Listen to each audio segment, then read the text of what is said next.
right. Cheers. Drink. Oh, you Cheers. are drinking. Cheers. Welcome to another edition of Road Trip, and I'm your host, Allie Clifton, Channing Frye, Richard Jefferson, and making his second appearance, this time not on a boat.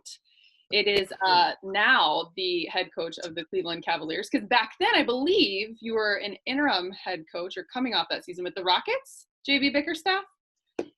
I'll be honest with you, I don't remember. I believe it was that summer. You were coming off of that, and then I think you may have went to Memphis. Yeah, I think that's about right. JB has coaching stops the way I played my last 7 years. Like, you look up, and he's got a pivotal role in 9 different organizations. Hey, he's got the best role right now. We were just talking about it. 100%. I was getting ready to say, I'm looking at Channing's face right now. We should definitely do these podcasts without being able to see each other's faces. No, that's what makes it so authentic. JB joined my club. I have to see him every week, weekly. I actually thought we were going to get by without doing one this week, and then Channing was like, let's do 2. Yeah.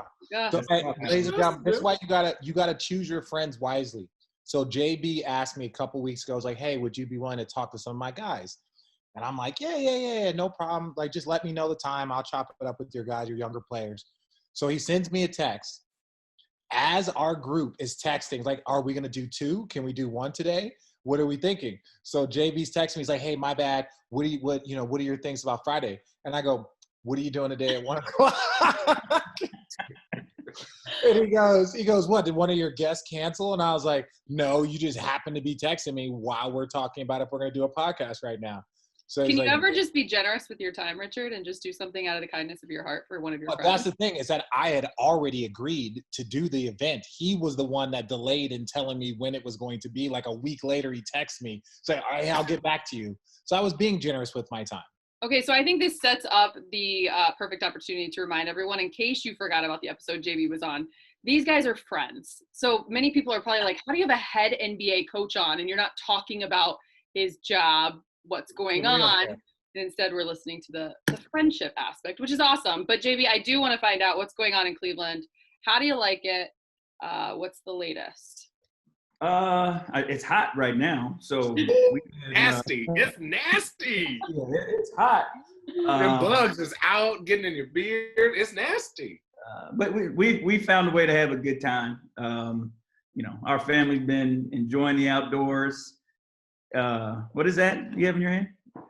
It's called a San Juan, no carbs. Yeah, that's the perfect retirement drink. Yeah. I'm gonna slim it up here. Got a little COVID. No, we're doing good though. We're taking advantage of the lake and quarantining best we possibly can. You guys have a boat? We are actually in the process of joining a boat club. Oh God, that's amazing. Hey, are you finna get a pontoon? I just bought one. They've got a tri-tune now, Channing. You need to check that out. That is some affluent African-American shit right there. Well, my wife got it for me for Father's Day, just so you know. That's your girl, so. Oh, that's so awesome. Okay, speaking of my girl, I want to let you guys know, and all the people listening, I am in Phoenix, Arizona right now. And that is the birthplace of JB and I's relationship as friends, and the relationship with him and his wife. The summer of 2001, Channing was sleeping on my couch every single night. Wait, is this every single night? I was staying at Gainey Ranch. I was getting ready for the draft. No, Channing. No, that was actually the next summer, Channing. When I was getting ready for the draft, I stayed in Gainey Ranch. Then JB, he was rehabbing an injury, so we had just met, and I think he had just turned 21. I was still 20, and what happened was that we had one person that there was like 2 bars, so we had one person that got us into this bar. And once we got in and introduced us to the guy, every single night, me and JB were just Access Radius. Access Radius. That was it. But for all the people that are worried, this was literally 20 years ago. Yeah. This was 20 years ago. Yeah, I turned 40, so that was 20 years ago. Boy, we've come a long way. I was sleeping on Richard's couch every night for like a month, maybe 2. And Richard was like, Channing, don't you have to work out or do something? And I was like, yeah. Like, well, Channing was starting his senior year. Yeah, he was starting his senior year. And so, like, obviously, he was sleeping on my couch, and he was my new JB. And so I had somebody to hang out with me every day. You were desperate to find somebody to hang out with. Yeah, what? You were desperate to find somebody to hang out with. Yeah, and I get lucky. I get you and Channing. Like, come on. I ask this question to Channing a lot. Right now, JB's like, is he gonna reference me hanging out every single night when I was 21 years old on the podcast? Probably. We're not gonna edit that shit out. Fuck you, JB. I ask Channing all the time, how in the world are you friends with Richard? So my question to you, JB, is how in the world, especially back then, were you friends with this guy? Tell the truth, JB. This guy was a little different back then. He was a little different. As opposed to confidence wasn't as high. Oh yeah. That's scary. The alpha male tattoo, and once he got that, it was downhill from there. Okay, do the three of you have one common story together that no one knows or that you could share on the podcast about the time back then? The only one that we could probably share was probably at the house in San Diego. That was the only time that we were all kind of in the same place at the same time, right? Well, we spent one all-star break together in LA, all of us. Yeah. Oh, remember yeah. that? Yeah. I thought it was two. Two all-star break. Yeah, two around Valentine's Day. And Channing was thoughtful enough and brought all the wives Valentine's Day presents. Such an asshole. Yeah. Aww. Yeah. Oh, he made us all look bad. Made us all look bad. He's such what did you buy? I forgot. I was. It was something like Bose or something like it. It wasn't little. Yeah, it was. It wasn't a real gift. It was like you can't say that that's not a real gift. Like, that's a very. If I get one of them bad boys for Christmas, I'm smiling. Yeah, but I was like at Walgreens. They had like a 2-for-1, and I was like, shit, I might as well hook the wife up. I gotta pay it myself. You know, like just have everybody else. Yeah, he made everybody else look bad, but he made us dude. There was a time when Richard played in New York. We hung out. Richard played for the Nets, and then I think the Nets played Charlotte, and then you were like a Mecca Okafor that time. That was we were there. I'll never forget JB. So JB was coaching. You were the associate head coach of Charlotte at the time, and I was with the Nets, and Kareem Rush was on the team. And I just kept letting Kareem score. Like, I would go out, I would close out to a shooter short. Let him do whatever. Just because I was trying to help my guy out, man. Just trying to help. You trying to help JB out? No. Well, you were trying to help Kareem out. I was trying to help Kareem out. I was trying to help Kareem was having just a rough go at it. So I was trying to help Kareem out. But it's funny you bring him up. Like, my dad and I were having a conversation yesterday, matter of fact. And my dad just called me out of the blue and was like, how talented was Kareem Rush? Oh man. People don't know. Footwork was unreal. It was just, even like, I saw him probably, a year ago. The dude has 0% body fat, lifts, he's ripped up, and such a nice dude. Still dude. A singer? You don't know with Kareem, right? You don't know because he's a man of many talents. But played JB, you probably remember his brother, Jerron, so Jerron Rush was probably top 5 in our class. It was like Corey Maggette, Rashard Lewis, Jerron, and he was amazing. Went to UCLA, was there with Matt Barnes, Dan Gadzuric. He was a part of that class. It's a reach. Yeah, he had some issues. They had a really messed up, I don't want to say messed up, but it's a very, very tough childhood. And I think some of those issues probably trickled down. Like think about it. Like, Jerron didn't make it, even though in my opinion he was the most talented. Kareem made it a little bit, not as much as he should have. And then obviously Brandon Rush, their younger brother, probably made it the furthest and the longest because he was probably shielded from some of the bullshit that those guys unfortunately were dealing with, man. So, I still love Kareem to this day. That's my brother, man. But man, what a crazy story, because he was so talented. Because it was like they were one of the first where they were talking about all 3 of them being in the league at the same time. Early. Yeah. Yeah. Early, they were talking about that. Like when they were all, I never forget because he was my favorite player to watch, even though we were in the same class, because he was just like 20 pounds more than me and all that. And I remember looking at it in like an article, and they were like, I don't know, maybe it was Shannon Anderson. Shannon Anderson just signed a $25 million deal with the Knicks. Jerron Rush is better than Shannon Anderson right now. And you're like, just putting that in perspective, that's how good at 6'7", 215 pounds at 18 years old, shoot, dribble, handle, just did it all and was athletic. And it was like, dude, all three of them. Now you got to shout out the Holiday brothers. Is there any other triples? Is there any other triples that have made it to the league? There was a Plumlee's for a little bit, right? No, Plumlee's, yeah. Yeah. Yeah, the Plumlee's. Yeah. Wow. Could be the balls. No, the middle one, Melo's got some work to do. Lonzo got some stuff. Melo's gonna play, and then Jello. Nah. Yeah. So but they easily physically were the three that should have been in the league 10 years apiece. Right. So speaking of hoops, obviously, this is the week that all NBA teams are traveling towards the bubble. Not all. The Cavs are not, unfortunately. And look, that's my home state team, so I'm actually bummed about this too. JB, I'm on your side. This is my team. I may be in LA, but they're still my team. You're closer to Indiana. Van Wert is closer to Indiana. You are right. Thanks for being geographically on point. You are correct. The Cavs are my team. So what is the latest with the Cavs, first and foremost? Because I do want to find out, is the second bubble happening?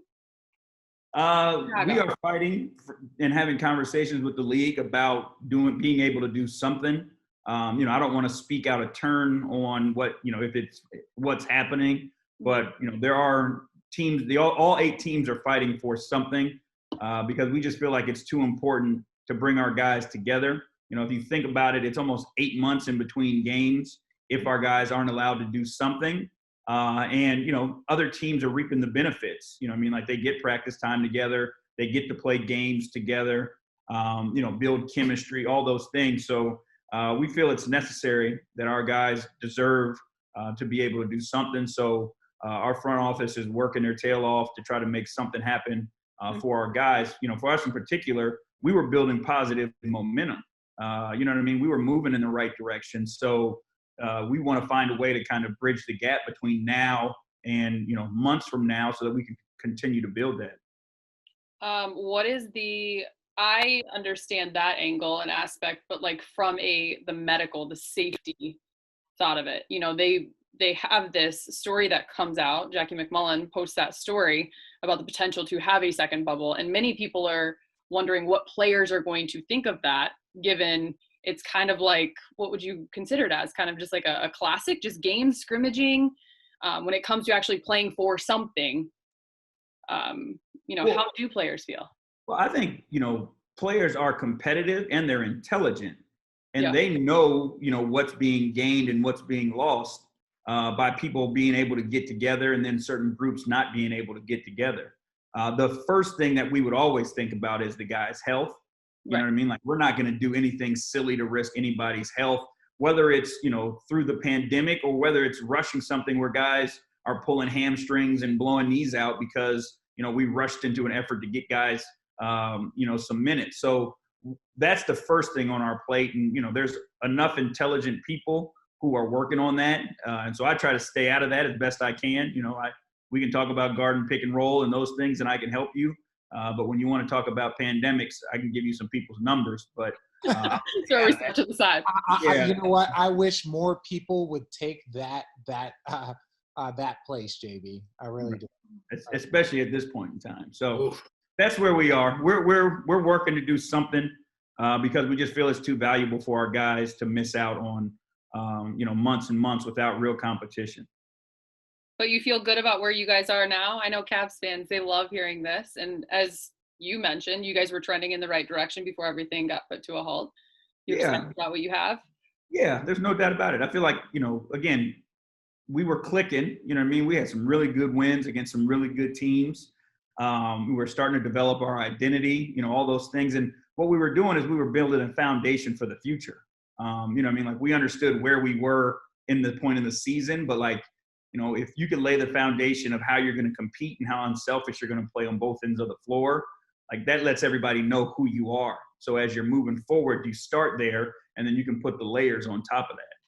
Yeah, that disadvantage that like you talked about, at first I was like, why on earth would those teams want to try and create a second bubble? And that was my legitimate first thought. And then you get to that space and you're like, damn, because like you said, they're typically the younger teams are in that position. Teams that are, you know, with the most changeover are rebuilding or developing young players. So it's like those are the people that need the game more so as far as to get themselves to that spot of becoming a playoff team and a contending team. If you lose 8 months of development from your guys that are 21, 22, that amount, and you're talking about like missing chunks of the season, that would put you probably about a year and a half of an actual season of like a normal NBA season behind everybody else. And to me, you know, what we're missing out, and, you know, the games speak for themselves, but all the other things that you guys know go into building team, like we're missing. Like we'll be separated from March 11th until, you know, at earliest, if things go this way, until like November of next year, possibly. So think about building a team and camaraderie and chemistry, and your guys can't be in a building together. You know what I mean? For that long amount of time. So that's tough to overcome, to be honest with you. Yeah. Oh, is that Hendrix? Hendrix, what up, homie? What's up, Hendrix? All right, Nate, you want to sit in here or you want to get out? Dude, 5'2", 103 pounds. He's 9. That's Jeez. wild. I didn't write myself right now, so. Yeah, but somebody need to get him a lineup. I actually have Or brush your hair next time before you come on here. Better brush your hair before you come on here next time, Hendrix. He got his daddy's front lineup. Dax in there. JB, I was just thinking that. You said What? I said he got his daddy's front lineup. Oh yeah, listen, look, it's rough out here right now. I gotta He's get like, them. that's what he's like. prohibition Look at haircuts. my example. Who do I? Oh, is he dancing? We got this little guy dancing on your shoulder. Who's that guy, Channing? Oh, he comes. Okay, so I think we can. Sorry, real quick. Just you guys just got me on this when he stepped in the room. So speaking of kids now, so my kids have understood what, you know, the politics and the social injustice that are going on and the protesting. Like we took them to some protests. So I wake up this morning and my girls have signs because they're going to protest the fact that people are talking about banning TikTok. And this is why I want to say this. This is real. Because you guys are family, like I feel bad that I'm a part of that ban TikTok movement. No, I'm just kidding. I don't really care about TikTok, but yeah. Oh my gosh. JB, how old are your girls? 9 and 8. Oh yeah, that is exactly who's on TikTok right now. Your family TikToks have been like I get those videos and it's like, look at what the Bickerstaffs are doing. It's like I don't give a damn. I'm not dancing. Listen, hold on. We did 2 the first 2 weeks of quarantine. And when do you think that those statements were made to me? During the first 2 weeks of quarantine. And now it's out of control. Like I got one girl who can't walk from room to room without doing a TikTok dance. Aww, I bet she's so cute too. I mean, she's cute, but I can't do the TikTok. But I can't. We'll leave the TikTok to them. Yeah. What about Blade? Is Blade heavy in the TikTok? Yeah, but he watches like his one aren't the dancing ones. It's like people who are blowing stuff up and, you know, like doing trick shots and stuff like that. But yeah, that's what he watches. There, you know, there was times earlier on when I was a younger player, a better player. There were rumors of different trades that go on, and sometimes people like to inquire to other people or coaches or people that have had experiences with the individual. And this is commonplace. It happens 30 times a season for every team. Hey, what do you think of this person? What do you think of this person? And my name came across somebody's list while Bron was in Cleveland the first time. That was it. Was that the same story for you too, Channing? Yeah. I mean, I went to, this is when I was leaving Portland, way younger days. And so I took a trip here to Cleveland, and I was talking with, I think it was Mike Brown at the time, and I had a conversation with him and went to his house and ate, and it was great. And at the end, I had one question. I was like, well, how do you want to play? Like, he was like, yeah, I want to play in the low 90s and like the mid 80s, really grind it out. And I was like, okay, thanks. And shook his hand. And then I called Alvin Gentry, and I was like, well, how do you want to play? He was like, we want to score 125 a game. And I was like, all right, I'll see you next week. So I ended up going to Phoenix. I was just like, listen, I know my style. I'm not the fastest person in the world, but I would much rather run than play that grind out, beat 'em up style basketball. So I chose Phoenix over Cleveland. It all worked out the way it should. Tonight, which as JB getting all quiet, dog, and shit. Listen. I know when to speak my piece, and I know when to shut up. Yeah. So you might be able to speak your piece here, because tonight, or it would be last night, was the debut of a show produced by Kyrie, former Cavalier, of course. Say her name, Breonna Taylor. He joined rapper Common and others, calling for action following the death of Breonna Taylor. I think this was just an incredible gesture and part by Kyrie for what he is doing, especially as he is not right now able to play, but continuing to do as he said and continuing to call for justice and equality. Yeah, I mean, I think the platform that these guys have is second to none. The attention that everybody pays to every single word that they say, and guys need to use it. And what it is for all of us as we're going through this, the most important thing we can do is be educated and understand the ins and outs of each situation and how they're different. And then starting to figure out the history and the reason why. I don't want to, not to go off on a tangent, but because of all this stuff, as a coaches association, we formed a subcommittee, and we've been privileged enough to talk to some very intelligent people on this. Brian Stevenson is one. You guys seen the movie Just Mercy is based on his life. We've spoke to some brilliant people, and like what he does is he makes it simple and clear as to the reason why we are here. And he's got the Equal Justice Initiative in Birmingham, Alabama, and he tracks all the lynchings up until 1950 or 1960 that happened here in our country. And you start to realize why the relationship between the police and Black communities, why there is this distrust, because there's time and time again where, a Black member of the community was taken from their home while police either were a part of the lynch mob or turned their backs and watched it happen. Mm-hmm. And people want to say it was so long ago. And for me, I bring it my dad was born into segregation. So it wasn't that long ago. He was born in 1943 while these things were still happening. So you can imagine the conversations that his mother and grandparents had with him. And he had those conversations with us because there's still that, that lack of trust between the community. So if we don't know the history, then, that's why we just yell out ignorant statements. And we say that, it's not police brutality and it's not this. The people who are yelling that just haven't done their homework, or they're okay with it. And I think that's where, I would prefer people to just tell me that they're okay with it. And so I know what I'm dealing with face to face. But, those of us who don't and who are ignorant to our history are the reasons that are upset with what's going on right now. Well, and I'm glad you brought up the age thing. Somebody was saying Emmett Till, and for the people that don't know the Emmett Till story, it was, very sad one about a young kid that had some things happen to him, and his mom wanted to have an open casket. And that was a big pivotal moment. If you go back and look at the civil rights era, and he would be 79 today. And so you're 79 is our grandparents, our parents, right? Definitely our parents' age.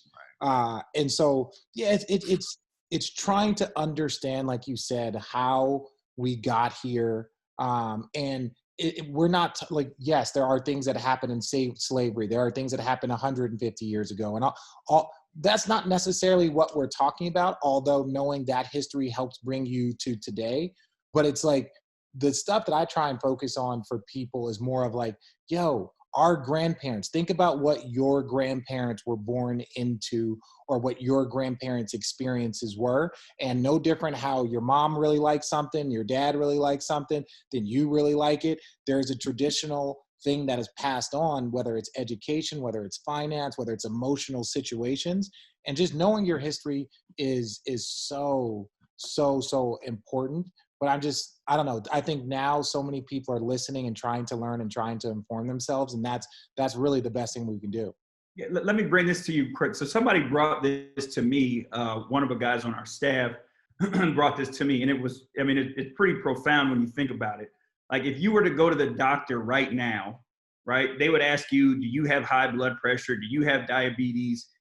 Have you had cancer? And then the next thing they ask you, did your mother or father have diabetes, high blood pressure, or cancer? And then they ask you about your grandparents, right? Yeah. So it's the same thing. Those things are passed down generation to generation, whether it's, the physical trauma or the mental trauma of all these things, or the thought process of it all. Like it's all on our chart, no matter how you look at it, whether it's, the medicine or, the mental anguish and physical pain that we felt. Like it's still on our chart from our ancestors. And, it's those of us who are trying to move things forward, it's there. And those of us who are continuing to build the hate, like it's still there. That's where it's coming from. It's passed on generation to generation to generation. And, that's why I think, I've been pleased to see so many people of so many different, colors and places and races who are trying to do more and sustaining it. I think before we've seen people come out and they get pissed off for 2 or 3 days, and then the news cycle shifts and then everybody's attention shifts. But like now people are fighting the fight. And, I'm encouraged by, the people that are fighting the fight, and they're continuing to do so.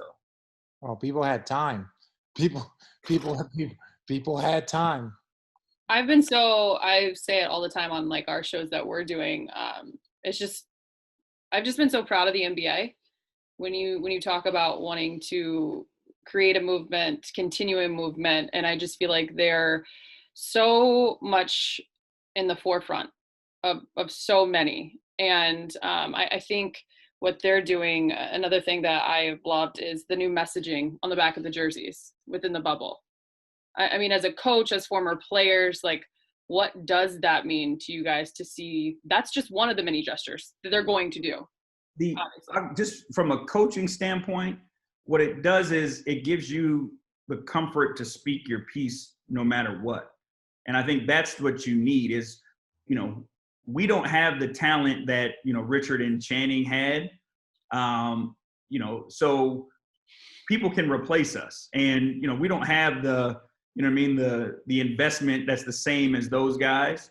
So having the support of your league and your organization, makes you feel confident that you can say the right things and fight for what's right. And just to echo your point, we are by far the greatest league when it comes to, any of the social justice issues. It's not even close. And Adam Silver heads that on, but like, it's not even close. The support that the guys get, the freedom that they get to go out and, speak their minds and do what's right for everybody. And, again, these dudes are superstars. They're heroes to a lot of people. And, those heroes can change a lot of people's minds, with their words and more so with their actions. Like, I think that's the greatest thing, that we've seen through this, pandemic and, these changes. It's not a bunch of dudes just talking. Like there's NBA players that are out there, going after it and creating change and with action. And that's what I think has been, unique about this time. And again, like Rich said, like, they didn't have to go play an 82 game schedule while this was happening, but, they had to fight a pandemic that was dangerous for everybody. And they continued to go out and support the cause. So, hats off to those guys. Like this is a brilliant league. We got a bunch of intelligent dudes in our league. Like people don't want to give them credit. You know what I mean? People want to mock them and sell them short because of their ignorance. But we've got a league full of very intelligent, well-rounded, incredible men. And I'm pleased to be a part of it. Can we, I know we're talking about the men in this league. I want to talk about some of your young players. I want to talk about some of your young players and some of the core that you guys have, because I could care less about Kevin Love. I think he's trash and he's a waste of all of our times. Love you, Kevin. Triangle for life. No, but Oh my God. what? But just can you? So I had the pleasure of covering a lot of Pac-12 games, and I saw a game and a half of Porter playing, and everyone and again, he was one of those guys that were like, "Yo, he was a top 10 player." Everyone has him in the top 10. Coming out, he had some injuries, had some stuff that he was dealing with, so he never really got to get going. But he's gotten going in his rookie year. Like, what do you see from him? Like, are you guys excited about that potential that this guy shows? Yeah, before we get to that, can we get Channing a chair that he's comfortable in? I mean, just did again. Yeah. I just can't sit still. And no, this is a rental house. God. So Is Herbert still there? Is what? Is Herbert still there? No. Herbert's not. That's literally the gravesite. You could see it. Herbert. We named. I got to put some coconut oil on that bad boy. We named his pimple Herbert like a week ago, and it's just like I see that Herbert is still there.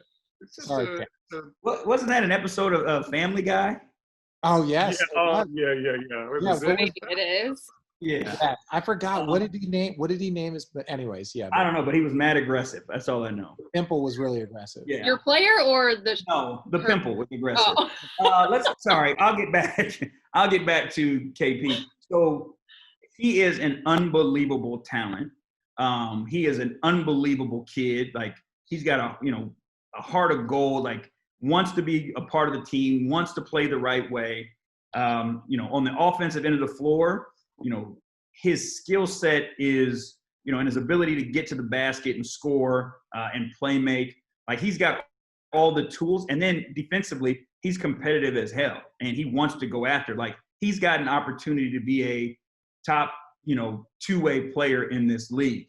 It, to me, is a story of, one person trying to do the most to a kid to prove a point. Because he's not the kid that they tried to portray him to be, where people should have been afraid for him to slip to us at 30. And thank you to whoever did that, because we got a steal and we got a great kid. And I couldn't be more excited about, his potential and the opportunity that he has going forward. Yeah, I heard that even when he was there, that, he wasn't playing, he had the injury. And obviously these young kids, if they're supposed to be one and done, if you're not 100%, they tell you to sit out. They tell you to sit down. And I'm not saying he didn't have an injury, but you see this more times than not. Guys are probably planning on being in school 1 year, being very, very precautious when they're playing. But then there was just a bunch of other questions. And so when I saw him fall to 30, and I knew that at the beginning of his season that everyone had him as a top 10 player, and he was a top, 5, top 10 player coming out of high school, I knew that you guys had a great opportunity, but then watching him play, he has a chance to be special. And that's, that's not the word that you use or, or coaches use. We don't use that word lightly. No. You know what I mean? Like, which word? Special? Special. Yeah, we don't throw that word out. No. Like, but he legitimately has a chance to be a special player. Yeah, like, he's physically strong, shoot it, pass it. Athletic, Like, he's got, like you said, every single skill set that you need, and he already has them at 19. And so the thing that's even more like, and you've been around these guys, it's like he just does things naturally that you're like, oh my God, did he just do that? Yeah. You know what I mean? Like, at a full speed, like, he'll just be going full speed, and then all of a sudden something will happen, and like grown NBA players will look at each other like, did you just see that? Yeah. He's got that in him. And so that's why, and throw on top of it, he's a great kid. Like, I couldn't be more excited about the opportunity, man. Yeah, congratulations for him dropping to 30. Was Channing labeled as a special player? Yes, but not physically. No. It wasn't my forte. I'm more of a skill guy. Yo, I watched the tournament game. Obviously, the outcome wasn't the greatest, but during quarantine, I watched the tournament game of Illinois and Arizona. Wow. And was it Jay Billis or Dan Dockich? They couldn't keep Channing's name out of their mouth. Like they loved Channing. I was like, wow, Dude, that's if special I could of a have player. translated that game to the NBA, I would have been an all-star. But the problem was I was a center in college. And then when I got to the NBA, I had to go up against fucking Shaq. So it's like, this ain't me, right? And then moving to power forward, I was in the East, and Chris Bosh was walloping me every week. It was like, fuck. Yeah, the NBA is harder. The NBA is harder than college, Channing. That's basically what you're saying. Wait a second. So what did you become? I said, where can I go where I don't have to wrestle Shaq, but I also get a chance to score more points than who's guarding me? I'm going to start shooting threes, so fuck y'all. There you go. No, Channing was all rookie team. That's the thing. Channing what happened? Channing was all rookie first team. He had to deal with Larry Brown. He had to deal with Larry Brown. Then he went to Portland, and he was behind LaMarcus Aldridge, Joel Priscilla, and Greg Oden. Like those are three monsters. People are like, Channing, you set the bench. I was like, dude, I played behind an all-star every single team I've ever played on. Yeah. Amari, LaMarcus, David Lee, which sort of counts but doesn't. And then Kevin. Yeah. Right? It was Kevin's not a center. No, but it's more Channing plays power forward. He's a stretch. Yeah. It's positionless basketball. He's a stretch 5. The man became a 5. Let's be honest. Guard 5s. The older I got, the stronger I got. Weight room. The more I would guard 5, so they had to guard me on the other end. I was like, I don't feel like running around with these guys. But we always had small 4s, or we had really athletic 5s that were good defensively. Even even in Orlando, I could play with Vooch or play for Vooch.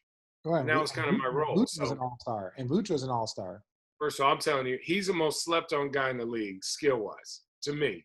Vooch? Like, I played with a lot of big guys, and there's nothing he could do. And I mean, like, I don't know. Like, Orlando's a good spot for him. But for me, if he was with, I would say, like a dominant personality, like a for-real ball handler, like a for-real leader, he'd be even better. But I forgot what their guard name is, the little guy who shoots and always gets fouled when he goes in for layups. Dana Barrows?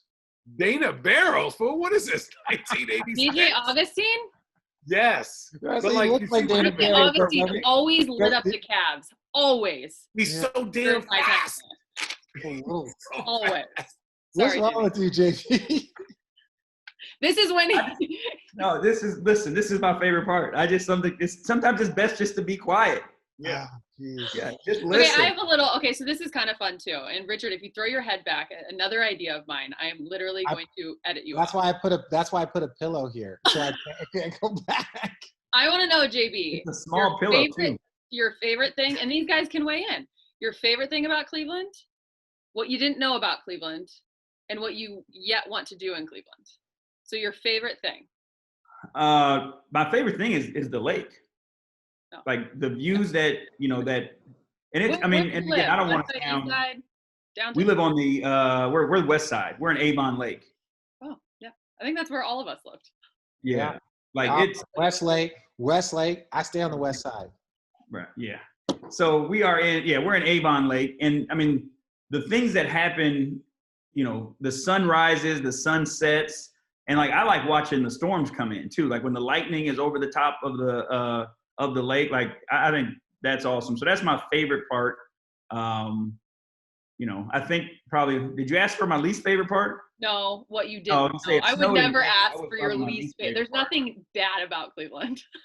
Hey, listen, he spent time in Minnesota. He can handle the snow. Yeah, no, yeah. Right, so what you didn't know about Cleveland? I did not know that it was a foodie town.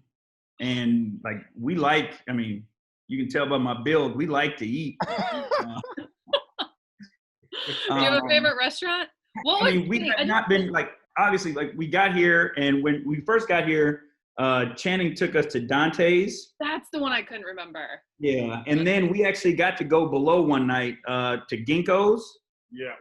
Yeah. Fire. We were there. But again, like, the season started and then things shut down. So I haven't been able to explore it as much as I like, but that's something that we really like to do. So we will do more of that. And I didn't realize that was here. Yo, Channing and I are both the same. That drive, what highway is it? What highway is it that you get on to go to 80, 90? What? 90, I think it is. 90? But isn't it like, but once you get on, isn't it great though? You get there and like from Avon Lake or West Lake or whatever, it's just a straight shot. You make every phone call, you listen to every podcast, you do everything. Like I truly like, this is no joke. Like I really enjoyed my time in Cleveland. Like you said, it's a foodie town. Like even the suburbs that you're in, it reminds you of like out of a movie. Because you're just like, I don't even know like if these places existed. Like, because if you go and like, let's say you're traveling through Cleveland, you're never going to make it to the suburbs of Avon Lake or Westlake. No. So like, I'd never even seen towns like this other than in like movies and stuff. Right, like Avon Lake to me feels like an old time like Lake Town. Yeah, you know what I mean. That's like the houses, the restaurants, the community. Like it feels like it's its own small town, and then you've got the big city, a few miles away. So we've enjoyed it. Our family enjoys it. We've had a good time. Have you been to Jake's on the Lake? Been to Jake's on the Lake, yeah. That's great. That's good. And have you been to Dover? Have not been to Dover. Dover Tavern. Dover. Dover Tavern. It's a dive bar, JB. Don't let them fool you. But it is a great dive bar with they have a great burger. Thank you. Hey, and JB, guess what else you get to experience this year? You get to live in Ohio during an election year. The amount of advertising, house signs, all of that, it's just so like, again, Arizona ain't a swing state. So it's like you don't really see a lot of advertising here, but the swing states, Ohio, Florida, places like that, you see so much. Like all of the commercial advertising is gone. Right. Yeah. And like most places I've been have not been swing states. Yeah. But like we moved here, last year, and people are already getting after it at that point. Like the signs on people's houses are wild. Yeah. And it's like, you can see like sign, different sign. Right. Different sign. You can drive through different neighborhoods and see like all streets, like, and you're just. Oh, yeah, there's some neighborhoods. I don't know if I like them signs. Yeah. Skirt.